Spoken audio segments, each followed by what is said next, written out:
భర్త చనిపోతే ఆ బాధలో ఉన్న భార్యను బలవంతంగా అదే చితి మంటల్లోకి తోసేసి ఆమె ఆర్తనాదాలు వినిపించకుండా డప్పులు కొడుతూ ఆమె సజీవంగా కాలిపోతుంటే చూసి ఆనందించే సమాజం అది. నరకానికి నిలువెత్తు రూపం లాంటి ఆ దురాచారాన్ని సతీ సహగమనం అనేవారు. కానీ డిసెంబర్ 4, 1829న ఆ మంటలు ఆగిపోయాయి. మహిళ అంటే కాలిపోవాల్సిన కట్టె కాదు, గౌరవించాల్సిన మనిషి అని చట్టం చెప్పిన రోజుది. ఆ చరిత్ర ఏంటో, ఆ పోరాటం వెనుక ఉన్న హీరోలెవరు, దీని వెనుక ఒక భారతీయుడి కన్నీరు ఉంది, అలాగే ఒక బ్రిటిష్ పాలకుడి సంతకం ఉంది. ఆ ఇద్దరు కలిసి చేసిన యుద్ధం ఏంటో ఈ వీడియోలో మనం చూద్దాం. అసలు సతీ సహగమనం అంటే ఏంటి? భర్త చనిపోతే భార్యకు బతికే హక్కు లేదని, ఆమె కూడా భర్త చితిమంటల్లో కాలిపోవాలని నాటి మత ఛాందసవాదులు నమ్మేవారు. కొందరు భయంతో దూకేవారు.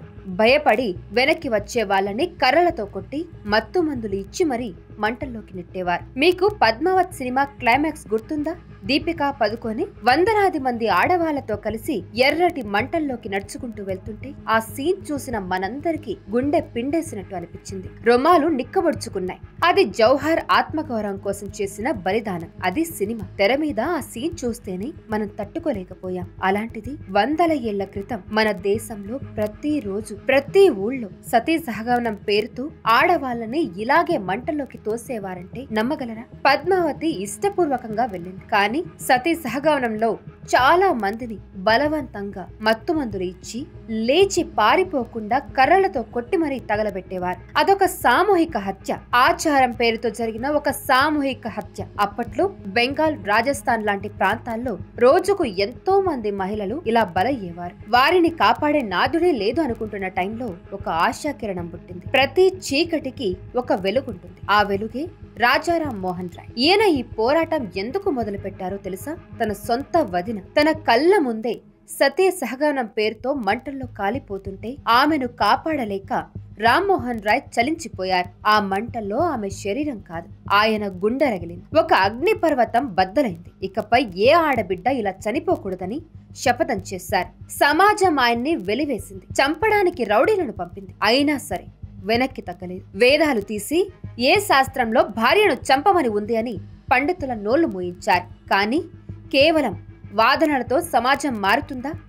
మారదు. దానికి చట్టం అనే ఆయుధం కావాలి. అప్పుడే సీన్లోకి వచ్చారు బ్రిటిషర్లు. అప్పటి British governor general lord William Bentinck.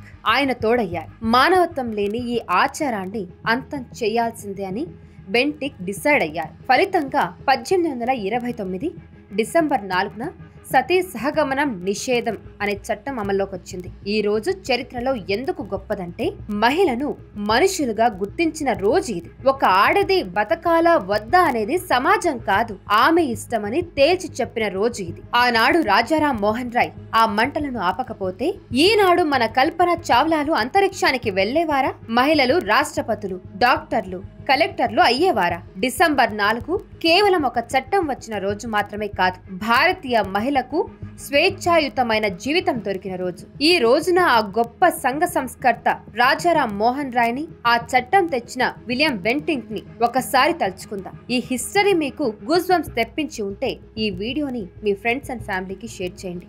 చరిత్రను గుర్తు పెట్టుకుందాం, భవిష్యత్తును నిర్మిద్దాం. జై హింద్.